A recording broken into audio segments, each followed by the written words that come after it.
नाज़रीन, सॼे मुल्क जियां सखर में भी नाई मुहर्रम हराम के हवाले से मजलिसूं बर्पा करे मातमी जुलूस बरामद किया विया। उन हवाले से वीडियो लिंक ते मौजूद है शाहिद चनो। जी शाहिद।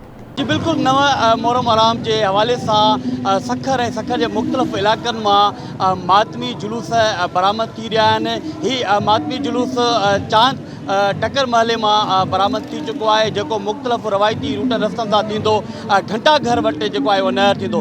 इन हवाले से इन मातमी जुलूस की सिक्योरिटी के लिए इंतहाई सख्त जेके पुलिस जा इंतजामात हैं उहे इंतहाई सख्त किया विया आहिनि। इन हवाले से पुलिस मुक़रर कई वई है। पुलिस सां गॾोगॾु रेंजर्स भी मुक़रर कई वई है। ही मातमी जुलूस सखर के मुख्तलिफ़ इलाक़न में मिलेटी रोड, छेछ, पीर शमशाबाद, न्यूपिंड समेत बिन इलाक़न में नंढा वॾा जेके मातमी जुलूस आहिनि उहे बरामद थी रहिया आहिनि। जॾहिं त मुख्य मातमी जुलूस हुसैनिया इमाम बारगाह दादू चौक में सुभाणे बरामद थींदो ऐं सखर जा मुख्तलिफ़ जेके इलाक़ा आहिनि उन मां नंढा वॾा मातमी जुलूस उन में शामिल थींदा ऐं उहो मरकज़ी मातमी जुलूस जी शिकिल अख़्तियार करे रस्तनि रूटनि तां थींदो ऐं उन ई साॻी इमाम बारगाह में नहर थींदो।